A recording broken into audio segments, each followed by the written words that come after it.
Well, howdy tubers. Well, I got a really nice long message from subscriber. Well, hopefully it's a subscriber anyways. From Graeme. His name's Graeme. And he lives down under, so Australia.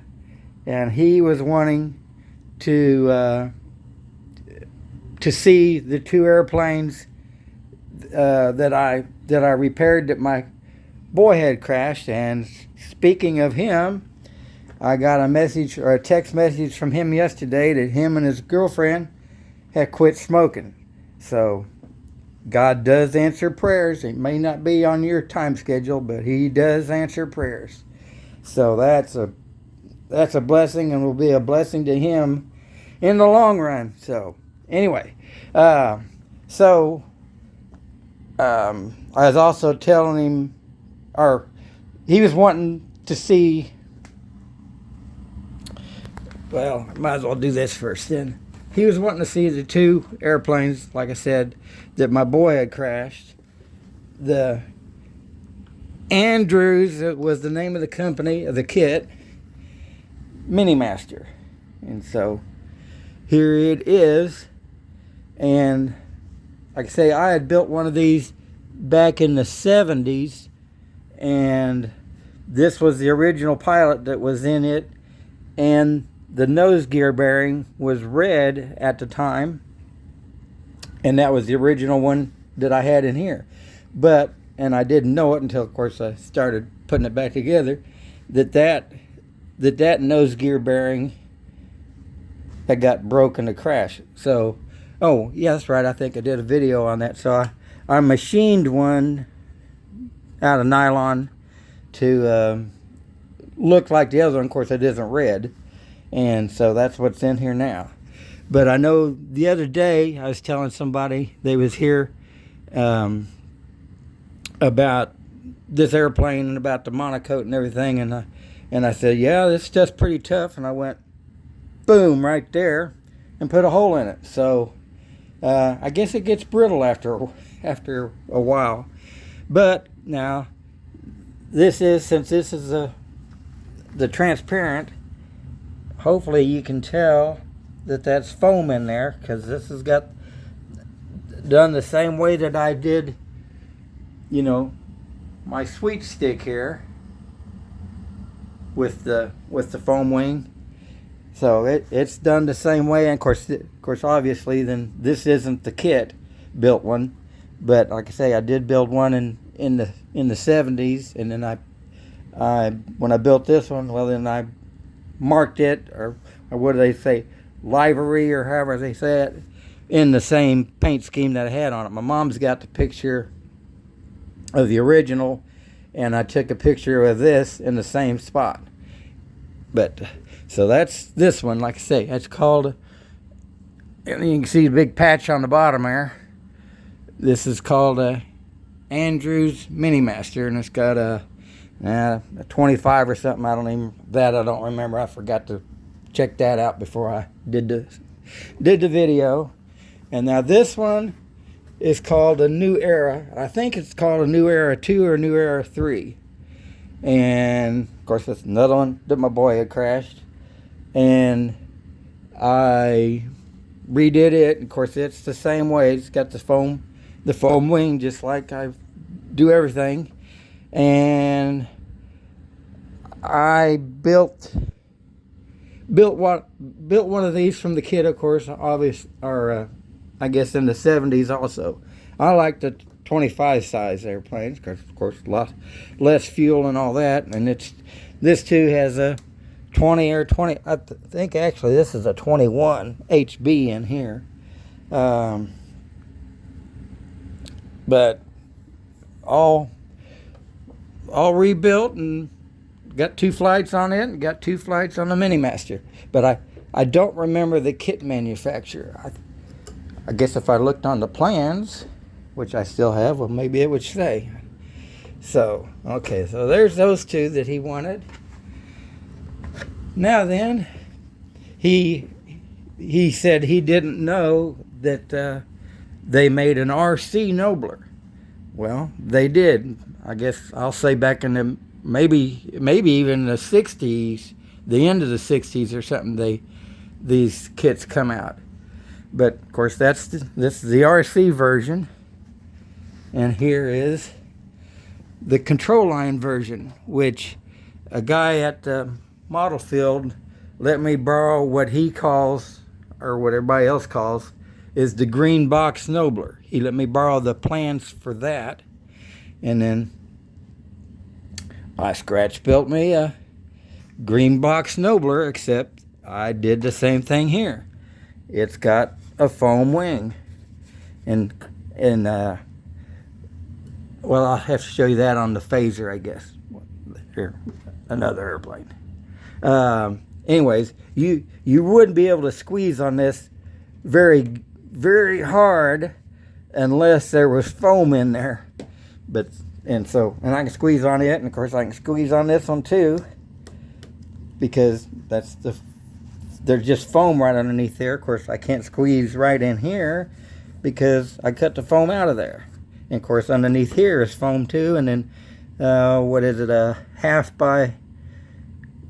probably half by half or something, balsa wood all along here for your trailing edge, and then of course probably a half by 3/4 or something for the leading edge, and then of course sheeting and then cap strips. But anyway, I thought I'd show that. And now I have built many of these RC Noblers, but just like of course the control line one, the kits were a one-piece airplane, so makes it a little tough to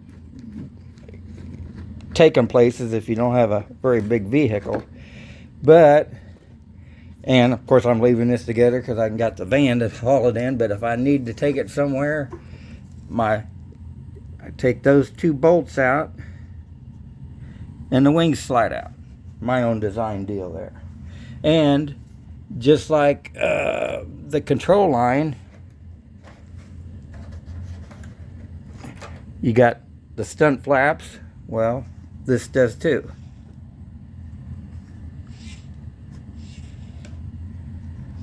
So it'll turn a pretty tight loop.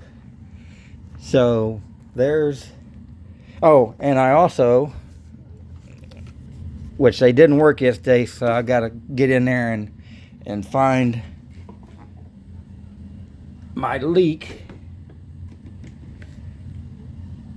Got retracts on it. These are spring air retracts, which air brings them up, and of course you lose air. Well, air brings them up, and if you lose air, well then the springs bring them down. So just a no-brainer on them. The great retracts. And of course they didn't even go up because they just done lost the air, but that's the original tubing in them. So I need to go through and check that out to see where it's leaking and fix that. But it didn't matter yesterday for the test flight. Okay, let's see.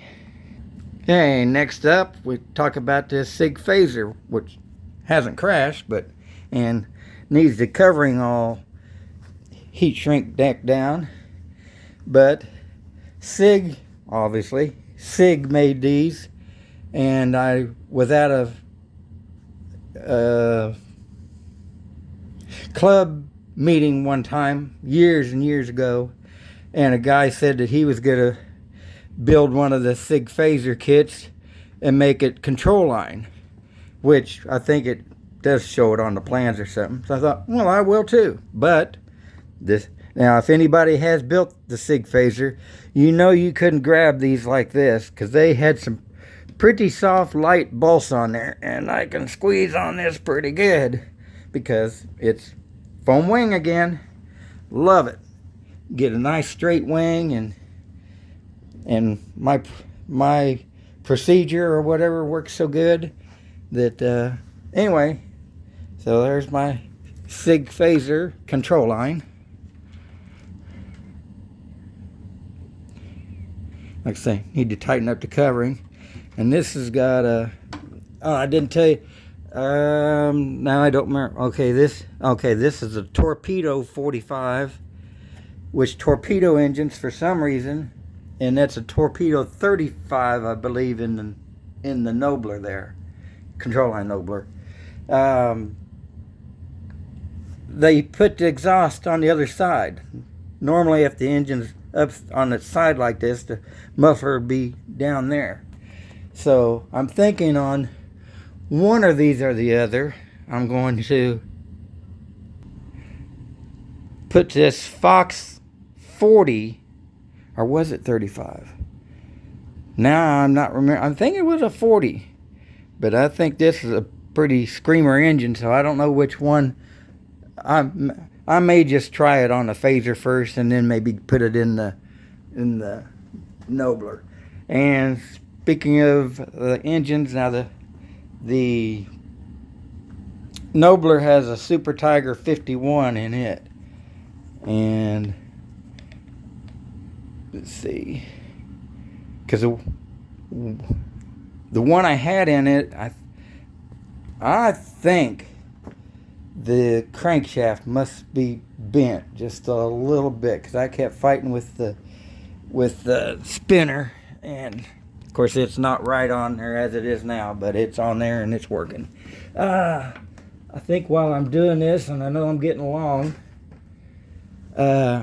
show you my Byron stagger wing. That if anybody knows about these, you know it's a fiberglass fuselage. Well, this is on its, I think this is its third restoration, which of course I haven't worked on it in a long time. Of course I put a door on here. There's my door mechanics in there to operate it. And of course that'll be the baggage door. But anyways, where it was fiberglass, which is still fiberglass underneath, it showed the stringers on there. So I just put, I think, 1/8 inch or 3/16, not 3/16, 3/32 or something, stringers on there, and then I covered it. And of course, where it's really fiberglass, that'll be, of course, the aluminum that they put on them. And then I went ahead and cut out the foam stabilizer, and let's see. Okay, now this is a truly built up balsa wood stabilizer and fin and rudder. And if you see, I'm making straps out of aluminum, and then I put nylon in here for that's scale for the stagger wing, because I don't need them all on there right now. But and I got some fairings to make around here. But and of course you can see the rib stitching, and got to make elevator trim tabs and stuff like that. But not working on this one just yet. Oh yeah, I guess better ought to show you the wings on here too.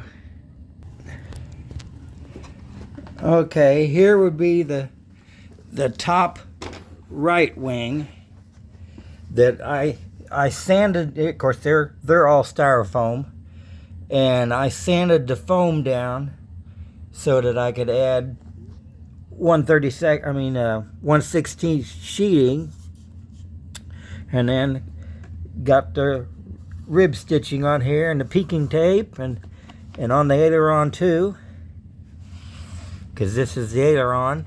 The bottom wing has the flaps. So and then cut the foam out underneath or between the ribs. So that ought to look pretty cool. Of course, the original Byrons had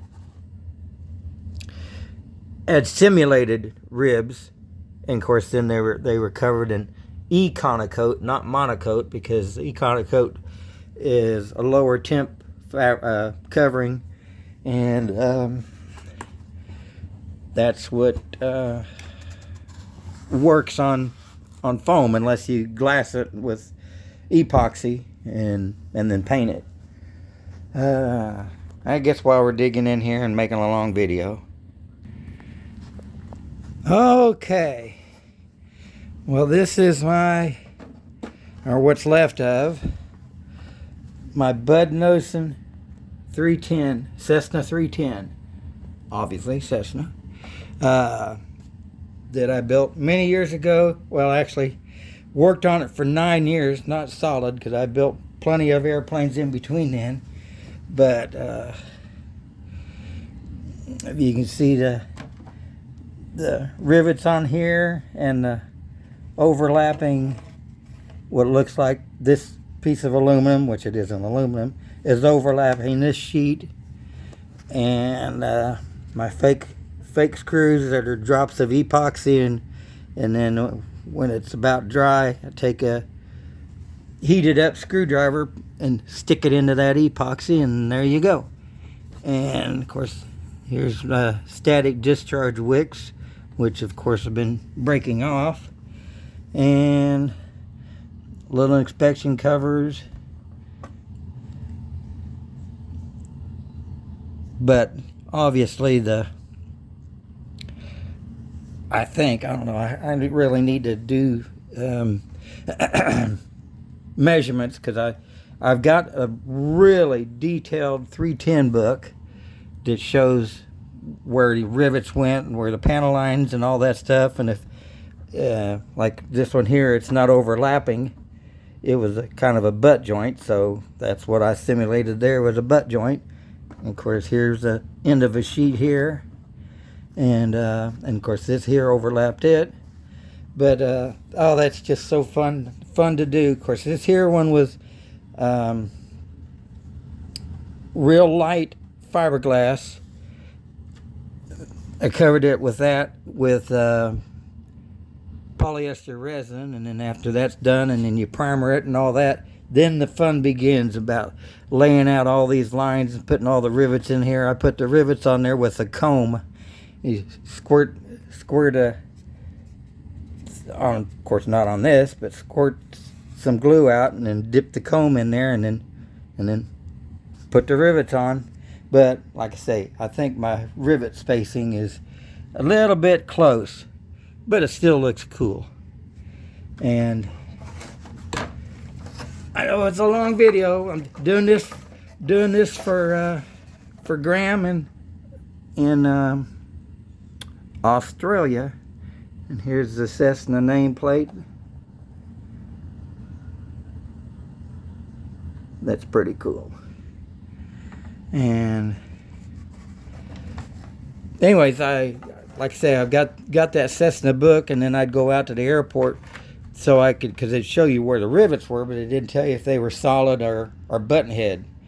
And so right behind where the where the cockpit is where the flush rivet stopped, and then the button head rivets began. Now on the wing, the flush rivets went back to the spar, and then behind the spar they were button head. So I simulated all that. I don't have any wings. I just got this and these right sides, where here's simulated static discharge, and it says that. And the baggage door, which on this model it was a longer door than the older ones, and of course a simulated hinge. And then I had a door that opened, had a cable going up around here to the top to this latch, and then a latch down there, latch pin I guess, and a latch pin there. And that's, of course, I mean, this is all the stuff that I put on there. That wasn't the kit. And handhold, and this had the 310 had an entry door ladder that went down about right in here, and I had it on there, and when the gear retracted, it pulled it up. Let's say this was a 10-foot Cessna 310 Bud Nosen kit, which I've got 2 more of these kits well, that are started on to build. So one of them, well, maybe I just have to do one of them, just a rush through one to get it going, and then another one to detail it out, because that is so much fun to do all this detail stuff. Oh, and here you can see the flush rivets, and then changing to, well, maybe not, and then changing to the button head.